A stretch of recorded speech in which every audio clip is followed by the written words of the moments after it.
Dice así: no penséis que he venido para traer paz a la tierra. No he venido para traer paz, sino espada. Porque he venido para poner en disensión al hombre contra su padre, a la hija contra su madre, y a la nuera contra su suegra.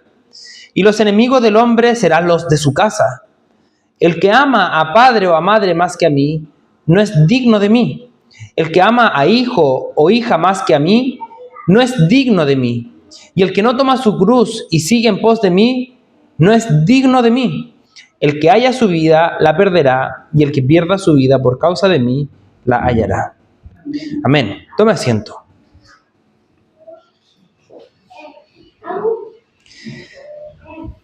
¿Me pediste el teléfono? Es imperioso que palabras como esta el día de hoy sean predicadas, porque estamos en un contexto en donde lamentablemente el mundo ha relativizado todo.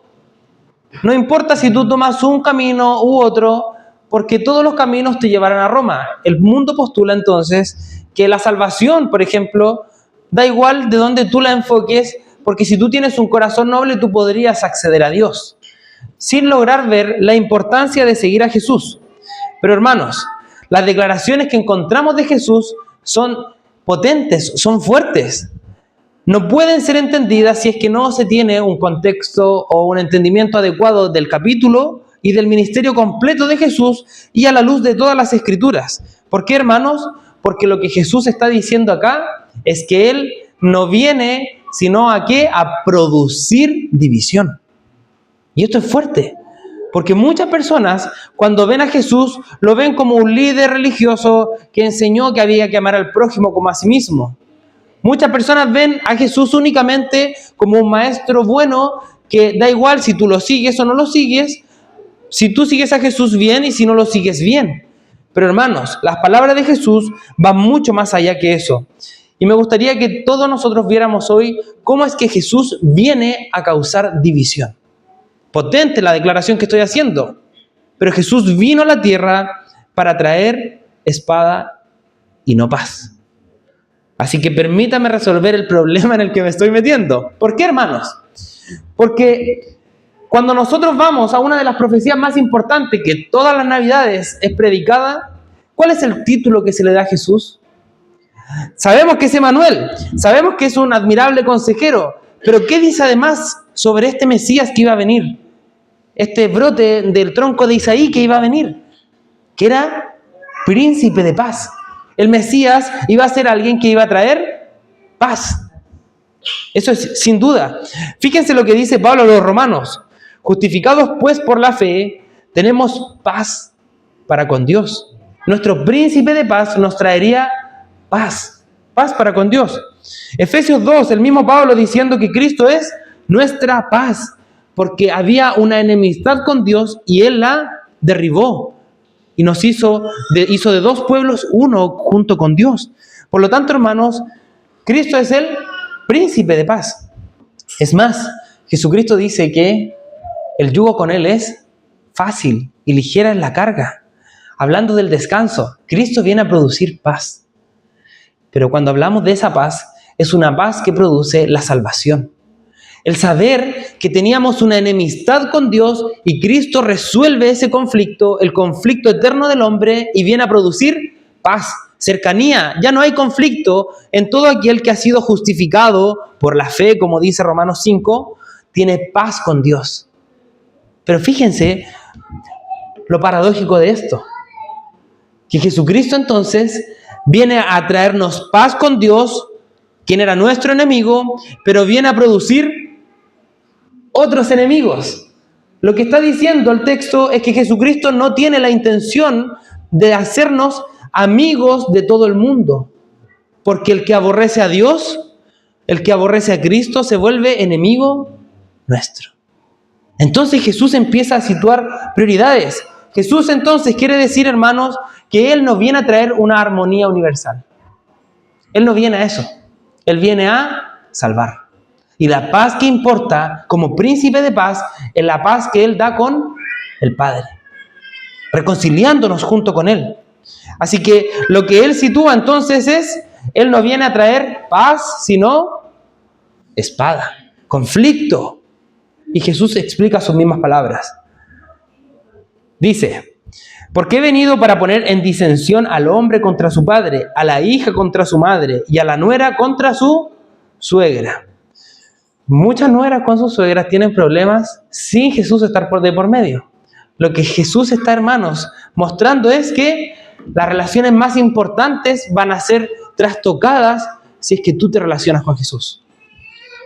Pero antes de llevarlo a nuestro contexto, veámoslo en su propio contexto. ¿A quiénes les está hablando? Les está hablando a judíos.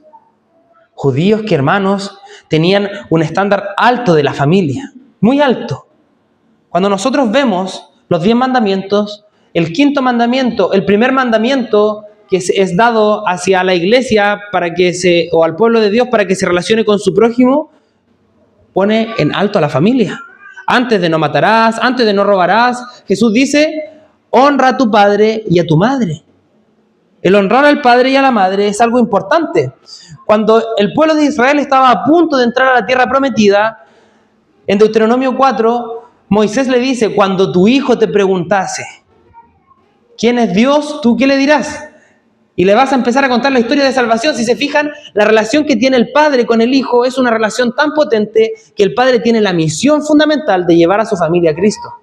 O a Dios en ese sentido, pero posteriormente ahora a Cristo. Para Dios la familia no es un juego. Para Dios la familia es el núcleo fundamental donde Él fundamenta tanto la sociedad como la iglesia. La iglesia local y la sociedad se robustecen, crecen cimentados en la familia. Pero hermanos, una familia cristiana, una familia que tiene en alto el nombre de Cristo. Esa es la familia que Cristo la va a hacer crecer completa. Pero ¿qué sucedería para estos judíos que seguían a Jesús cuando le contaran a su familia que ellos estaban siguiendo a alguien que ellos aborrecían? Iba a haber un conflicto inevitable. Y Jesús quería que ellos vieran que ese conflicto no lo podían evadir.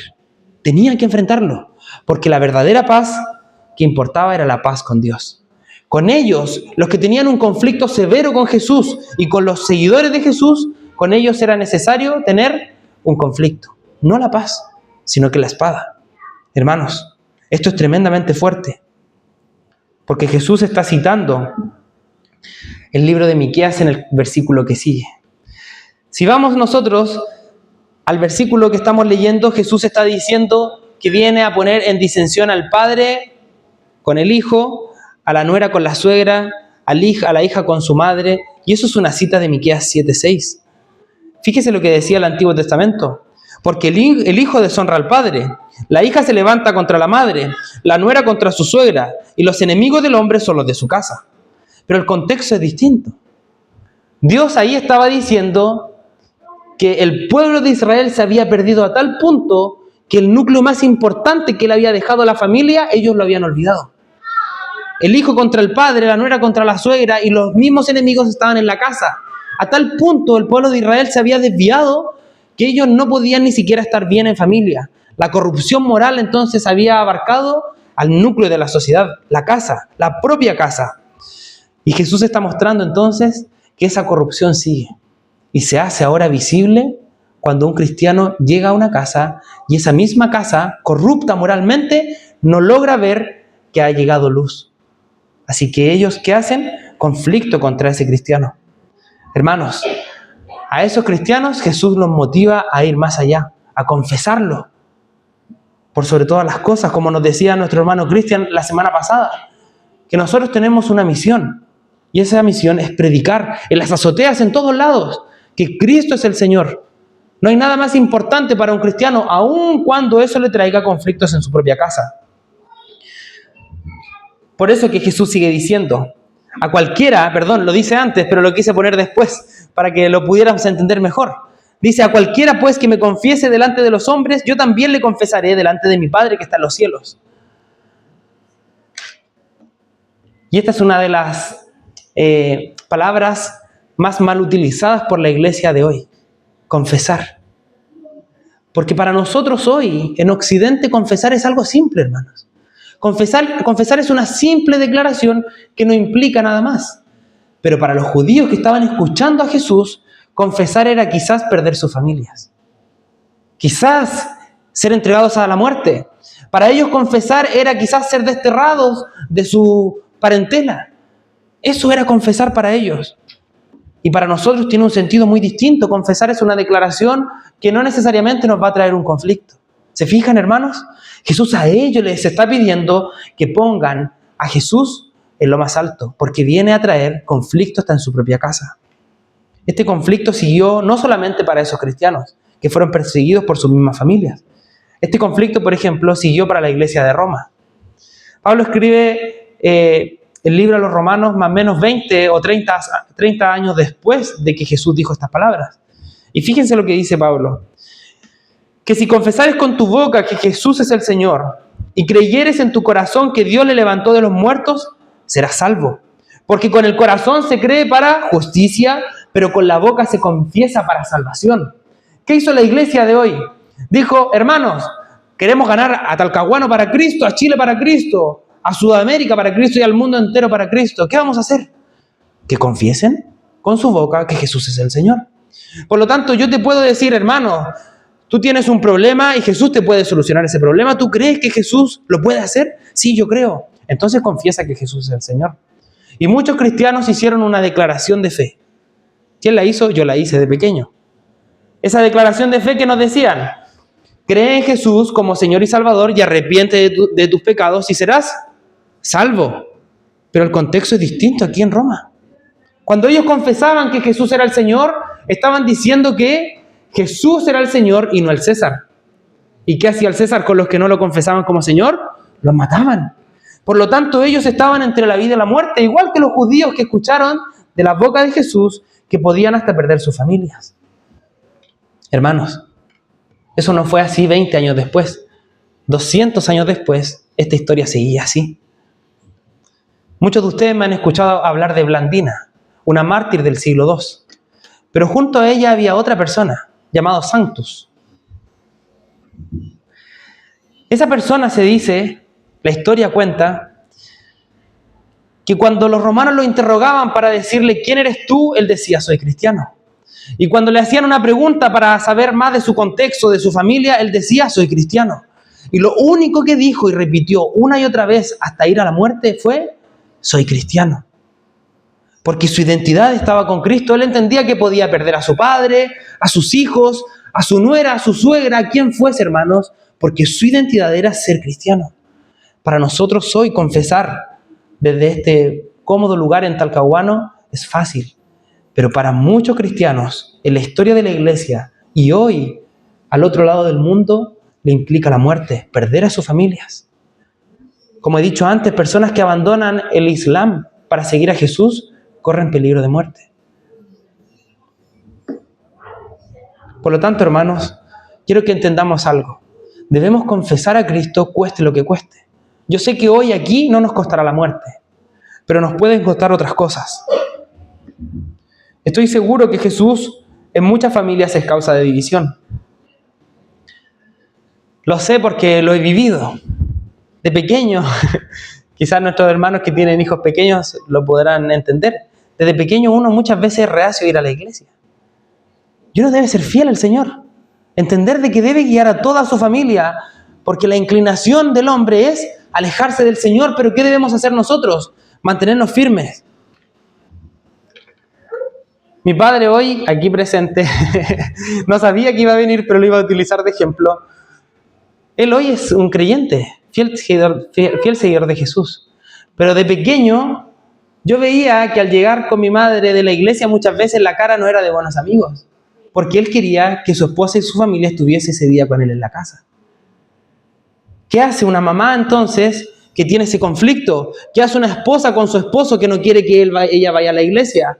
¿Qué hace una mujer que quiere guiar a su familia? ¿O qué hace un hombre que va solo a la iglesia? Hermanos, seguir fiel a Jesús. Por más que eso cause división en la casa. ¿Qué vas a hacer entonces cuando tu familia encuentre que tu fe con el Señor trae conflicto? ¿Seguirás a Jesús? Cueste lo que cueste. ¿Qué vas a hacer cuando tu hijo empiece a aborrecer la fe de Cristo? ¿Cederás por más que él esté de tu cuidado, y le dirás, bueno, tú verás lo que tú haces? ¿O le dirás, mientras estés en mi casa, tú sigues mis consejos y eres guiado por el Señor? ¿Qué vas a hacer, hermanos? Y quiero ir más allá. Para muchos de nosotros confesar es decir públicamente que somos seguidores de Jesús. ¿Cuántos de nosotros nos damos el trabajo arduo de ser buenos confesores de Cristo en la casa? ¿Y a qué me refiero con esto? Tener el mejor testimonio en la casa. Que mi esposa pueda decir de mí que yo soy un buen cristiano. Hermanos, ¿cuántas veces perdemos el tiempo y no leemos ni siquiera un versículo o un capítulo en familia? Nos sentamos con las personas que vivimos y le decimos, vamos a leer la Biblia.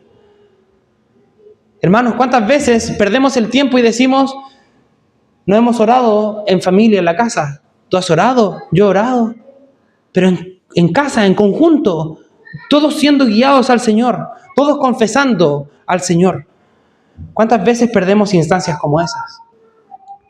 Hermanos, la iglesia de hoy debe pegarse un remesón muy fuerte y entender que debe cambiar el rumbo, cueste lo que cueste.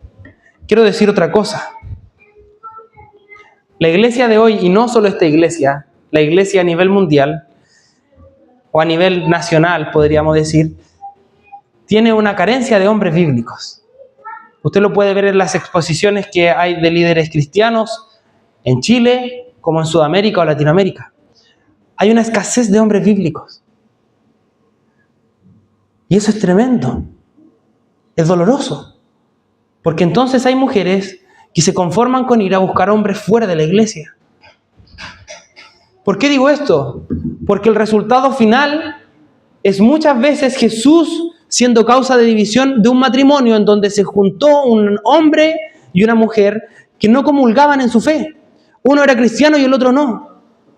Por lo tanto, muchas personas experimentan división posterior porque no supieron elegir bien en sus comienzos. Y quiero, hermanos, guiar a toda la iglesia hacia esto. En su consejo siempre debe estar el que uno debe buscar a la persona idónea que ame a Cristo para su vida. No porque no hayan muchos hombres bíblicos en una iglesia, una persona debería conformarse con ir a buscar hombres no creyentes. Amén, hermano. ¿Qué quiero decir con esto? Que la prioridad número uno entonces se debe volver Jesús. Nadie más puede ser nuestra prioridad. Por más que la familia esté en lo más alto, Cristo tiene que estar por sobre la familia. Y fíjense que Jesús utiliza la familia porque los otros grupos en los que nos desenvolvemos están muy por debajo de la familia. O sea, ¿qué quiere decir esto? Que debes confesar y ser fiel a Cristo con tus amigos, en tu trabajo, en todo lugar. Hermanos, si eso causa división, entonces los amigos quedan a un lado. Si tu trabajo causa división entre tú y Cristo, entonces tu trabajo queda a un lado. Todo debe quedar eclipsado porque Cristo merece, Él es digno del primer lugar. Pero Jesús no llega hasta ese punto. Siga conmigo en el texto. El versículo que sigue nos muestra entonces cómo Jesús empieza a desenvolver su argumento. Él no dice únicamente que viene a traer división, sino que ahora pone las prioridades en su justo lugar. Él dice, el que ama a padre o a madre más que a mí no es digno de mí. Y el que ama a hijo o a hija más que a mí no es digno de mí. Así que esto no se vuelve un asunto de simplemente querer causar división. Se vuelve un asunto de prioridades que se fundamentan en el amor. Jesús está diciendo, si tú realmente me amas, entonces me posicionarás en el lugar que yo merezco estar. La iglesia de hoy también ha entendido mal esto. Y ha entendido mal esto y yo me doy cuenta porque muchas veces veo vidas de otros cristianos y veo mi vida y vemos a Jesús como una persona más de todas las personas que están a nuestro alrededor. Como que si Jesús tuviera que competir con mi esposa, con mi hija, con mis amigos, con mi familia, con mis padres, Jesús viene a competir con todos ellos. Y no es así. Jesús se guarda un lugar especial en cada vida. No puede ser tomado como cualquier otra persona. Por eso que Jesús, Él viene a decir que viene a causar división y que Él es digno del amor supremo de toda persona. ¿Por qué, hermanos? Porque Jesús es Dios. Cuando vamos a la ley de Moisés, o la ley, los 10 mandamientos, vemos que en los 10 mandamientos yo les decía que el quinto mandamiento, o el primero en esta lista del amarás a tu prójimo, es honra a tu padre y a tu madre. Pero los 4 primeros tienen que ver con amar a Dios, no tener otros dioses, no hacerse otra imagen, guardar el día de reposo para el Señor. ¿Quién es la única persona entonces que se podría poner por sobre todos los otros mandamientos? Dios. Y Jesús, hermanos, cuando dice amarás al Señor tu Dios con todo tu corazón y con toda tu alma y con toda tu mente y con todo tu ser, está diciendo, ese lugar me pertenece a mí, pero me pertenece porque tú me deberías amar. Amar. No es una cosa de decir, bueno, ya entonces tendremos que dejarle la prioridad a Jesús y hacer todo para Jesús. Hermano, si usted hace todo eso sin amor, se aburrirá. En algún momento estos discípulos, si no hubieran hecho todo esto sin amor, hubiesen dejado agotada la misión. Hubiesen dicho, ¿qué estoy haciendo? Perdiendo a mi familia, perdiendo mis sueños. Podría estar trabajando como pescador, diría Pedro, y voy a abandonar todo esto. Pero no. Cuando Jesús le pregunta, Pedro, ¿me amas? Él se duele porque sí lo amaba y le había fallado. Y desde ese momento no vuelve nunca más atrás. Es capaz de dejarlo todo y morir como Jesús murió, siendo martirizado, hermano. Porque el amor impulsó a todos sus discípulos a entregarse mucho más allá de lo que ellos hubiesen imaginado. Así que no equivoque el rumbo. Jesús no viene a competir con las personas. Jesús viene a estar por sobre todas las personas. Jesús se posiciona en un lugar distinto. Por eso que Él dice que el núcleo más importante, que la familia, lo más elevado que nosotros tenemos, queda debajo de Jesús. Él está por sobre. Por lo tanto, hermano, no podemos ser seguidores de Jesús si es que lo comparamos con otras personas. Y aquí quiero decirle que Cristo debe ser el objeto, no me refiero como a Él como cosa, sino como el deseo, el objetivo principal de todo su amor. Y yo entiendo ahora cómo es que el amor se divide. Cada vez me conmuevo más con esto, porque antes quizás yo podía decir, está Cristo en mi vida y debo destinar tiempo para Él. Pero cuando uno empieza a tener más personas que son objetos de su amor, a veces Cristo, quien debe ser el objeto supremo, empieza a quedar un poco de lado.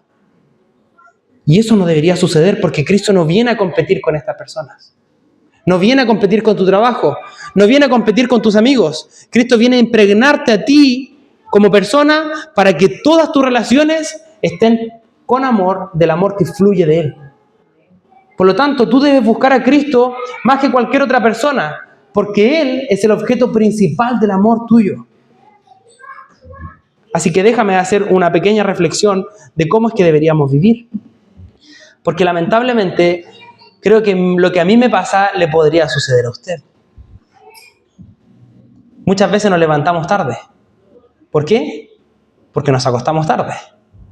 Haciendo, ¿cierto?, el ajetreo de la vida. Por lo tanto, nos levantamos tarde apurados para ir al trabajo. Cansados ya, sin poder tener un sueño reponedor. Por lo tanto, vamos al trabajo y en el trabajo tenemos que trabajar. Muchas veces no tenemos el tiempo para buscar a Jesús. Por lo tanto, terminamos el trabajo, volvemos a la casa y cuando volvemos a la casa tenemos más cosas que hacer. Tenemos cosas que ir a comprar, tenemos que hacer en la casa y tampoco pensamos que hay tiempo para Jesús. Llega la 11, llega la noche, se pasó el día.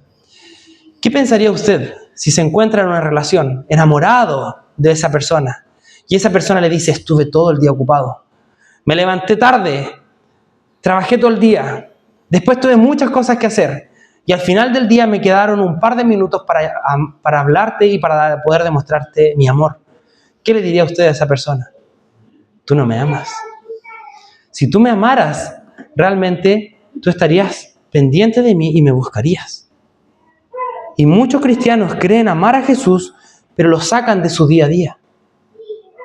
Y acá uno debería ser consciente. No digo que dejemos de hacer cosas que son necesarias, pero debemos ser inteligentes. Hace unos días atrás, pensando en cómo buscar al Señor de una mejor manera, me di cuenta que había un tiempo muerto en mi día, porque mi hija tiene que dormir conmigo de pie. Por lo tanto, me di cuenta que en vez de estar únicamente haciéndola dormir, cuando ella se quede dormida, esa media hora, por ejemplo, para mí podría funcionar como un tiempo para orar. Pero una persona que no reflexiona y que no para a decir, ¿cómo puedo buscar más al Señor?, vive su día de principio a fin. Y hermanos, ¿qué quiero decir con esto? De que siempre hay tiempo. Y sobre todo aún debería haber un tiempo que apartemos al Señor y que digamos, nadie me puede molestar aquí. Nadie, absolutamente nadie, porque me voy a encontrar con el Señor que me ama y que yo lo amo.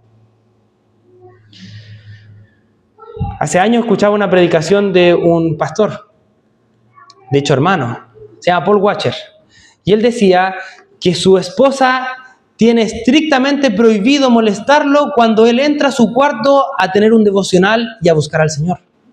Nada es más importante en ese momento que eso. Pero muchas veces nosotros estamos pendientes del celular. Hermano, si va a buscar al Señor, desconecte todo, porque no hay nada más importante que buscar al Señor. Si va a buscar al Señor, ponga su celular en modo avión. No perderá, nada va a pasar. Y si es algo realmente urgente, créame que la persona que está con usted le va a decir, oye, sucedió esto. Pero si no es algo urgente, esa persona podría esperar. Y usted podría esperar para responder. Tengamos esto en alto, hermanos, porque debemos buscar al Señor como el objeto principal de nuestro amor. Y quiero ir más allá. Usted únicamente podría amar al Señor conociendo al Señor. Por eso que digo que debemos apartar un tiempo para buscarlo a Él. Hace unos minutos atrás cantábamos que Él me amó y me acercó a Él, ¿cierto? Se puso en mi lugar. ¿Cómo sabemos eso, hermanos? Porque lo leemos en la Escritura. Por lo tanto, yo los invito a apartar un tiempo diario para buscar al Señor a través de la Escritura. Es imperioso que la iglesia haga esto, que se desviva por hacer esto. Porque nosotros cuando no hacemos esto, lo que queda de lado es el amor que crece hacia el Señor. Cuando buscamos al Señor día y noche, cuando tenemos tiempos en donde lo apartamos para el Señor, ¿qué hace nuestro corazón? Crece de amor por Él. Se asombra cada vez más. Y eso es lo que deberíamos hacer todos nosotros. Que Cristo sea entonces el objeto de nuestro amor. Cuando yo veo las Escrituras y leo su Evangelio, llego a conclusiones que no podría llegar de otra forma que no fuese a través de la Escritura. Cuando yo veo que Dios que creó todo, hermanos, deposita a dos hombres, a un hombre y una mujer en un huerto, y esos hombres le fallan. Pero Él idea un plan de salvación. ¿Cómo no amar a ese Señor? Cuando yo veo que no había ningún ángel que pudiera encarnarse, que no había ningún hombre que pudiese ponerse en mi lugar, y yo veo que Dios mismo se encarnó y vino a vivir la vida que yo no podría vivir, ¿cómo no amar a ese Señor? Hermanos, cuando veo que no solo se encarnó, sino que fue a la cruz y sufrió la muerte más horrenda, recibiendo toda la ira de Dios para mi salvación, ¿cómo no amar a mi Señor? ¿Cómo no depositarlo en el lugar más alto? Y hermanos, cuando veo que Él no solo resucitó, sino que está a la diestra de Dios, intercediendo por este pecador, día y noche, sin cesar, día tras día, intercede por mí para llevarme hacia Él, ¿cómo no amar al Señor? Por lo tanto, cuando yo leo la Escritura, lo que despierta en mí es amor. Así que quiero invitarlo, hermano. Por favor, busque al Señor a través de la Escritura. Ni la predicación del día domingo, ni las predicaciones que usted pueda escuchar por YouTube, por Instagram, por donde usted quiera, va a reemplazar el tiempo en que usted va a pasar solo con el Señor, buscándolo a Él, admirándolo y asombrándose de su salvación y de cómo es Él. Solo alguien que conoce al Señor lo ama, porque entiende que Él lo amó primero. Pasemos al último punto. Jesús no solo dice que viene a causar división porque es el objeto supremo de amor, sino que Él viene a establecer otro parámetro para decir quién es digno de Él. Jesús, como Dios, entonces nos invita a hacer algo en respuesta a lo que Él hizo por nosotros. Jesús dice, el que no toma su cruz y sigue en pos de mí, no es digno de mí. El que haya su vida la perderá, y el que pierde su vida por causa de mí la hallará. Así que Cristo está invitando a su pueblo a tomar una cruz. Pero no malentienda esto también. la cruz que Cristo está invitando a tomar no es la misma cruz de Cristo. Porque usted no podría cargar ni siquiera con un pecado de usted. Y Cristo cargó con todos sus pecados. Cristo lo que está haciendo, hermanos, es a decirnos que lo que nosotros debemos hacer es negarnos a nosotros. Es morir a lo que nosotros somos. Por eso que en el Nuevo Testamento se dice de que hemos muerto a nosotros y hemos recibido vida en Cristo. Una nueva vida. Porque la vida que Él da es mucho mejor. Pero para eso, ¿qué debemos hacer? Negarnos a nosotros mismos y seguir a Jesús. ¿Por qué, hermanos? Porque la vida que Él da lo vale todo. La vida que Él da es mucho mejor. Pero lamentablemente el ser humano muchas veces dice, pongo todo esto en balance, tengo esto es mi vida y esta es la vida que Dios me da. Y no logra ver que la vida que Dios da es mucho mejor, porque está empecinado en cumplir sus sueños, en seguir sus metas, en ir adelante con todo lo que Él había pensado. Pero no logra ver que Dios tiene un propósito mucho mayor. Y el propósito está en la vida eterna. Alguien que ama a Jesús quiere estar con Jesús y tener la vida que solo Él puede dar. Alguien que ama a Jesús confiesa a Jesús y entiende que cuando confiesa a Jesús en público, Él lo va a confesar ante su Padre. Alguien que ama a Jesús entrega todo por Jesús y entiende que la vida que recibe es la vida de Jesús. Por lo tanto, esa vida eterna vale mucho más que todo lo demás. ¿Se fijan que el amor es lo que mueve toda esta relación? Sin amor nada de esto podría ser hecho. Sin amor, alguien que dice, mira, ese es Jesús, esta demanda es muy alta, no puedo cumplirla. Y así hay muchos cristianos que se dan media vuelta y se van hacia otro lado, no quieren seguir a Jesús. Cristianos que están un tiempo en la iglesia, pero que después dicen, en realidad esta demanda es muy alta. Fíjense lo que dice el capítulo 16 de Mateo, versículo 26. ¿Qué aprovechará al hombre si ganare todo el mundo y perdiere su alma? ¿O qué recompensa dará el hombre por su alma? ¿Qué recompensa tienes, hermano? Buscando tener todo para después perderlo. No hay ninguna recompensa. Por lo tanto, el motor es el amor hacia Dios, pero el propósito o el objetivo final es estar con Él, disfrutarlo a Él. Esa vida que Él nos va a dar cuando Él vuelva, nos va a confesar delante del Padre. Jesús en Lucas 17 habla de la mujer de Lot. ¿Conocen a la mujer de Lot? Iban arrancando de Sodoma y de Gomorra, toda esta familia. El Señor los estaba salvando por medio de ángeles. Y Lot y su familia iban arrancando. ¿Y qué hizo esta mujer? Miró hacia atrás. Ella falleció en el instante, quedó petrificada. Jesús utiliza a la mujer de Lot para ejemplificar a todo cristiano o a toda persona que busca hallar su vida aquí en la tierra. Jesús dice, acordaos de la mujer de Lot. Todo el que procure salvar su vida, la perderá. Y todo el que la pierda, la salvará. Hermanos, acuérdense de esa mujer. Muchas veces nosotros escuchamos esa historia de pequeñito y nos contaban únicamente la historia. Y nosotros decíamos, ¡wow! ¡Qué juicio! Pero hermanos, ahora que estamos más grandes deberíamos ver esa historia y decir, yo no quiero ser como esa mujer. No quiero ser como esa mujer que miró para atrás, todos sus bienes, su casa, el pueblo donde ella estaba viviendo, y ahí murió. Perdió su vida por admirar esa vida que tenía, sin poder ver la vida que Dios le estaba dando en el futuro. Jesús utiliza esta paradoja para mostrar que todo por lo que tú te esfuerzas, si no tiene una visión eterna, es vacío. No vale nada. Vas a morir. Y todo el que tenga esta vida en alto y que viva para vivir esta vida, va a perderlo. Hermanos, si se fijan, el mundo es tan poco sabio. ¿Qué dicen las personas del mundo? Vive esta vida, ¿por qué? No hay otra. ¿Y Jesús qué dice? Muere en esta vida porque hay otra vida.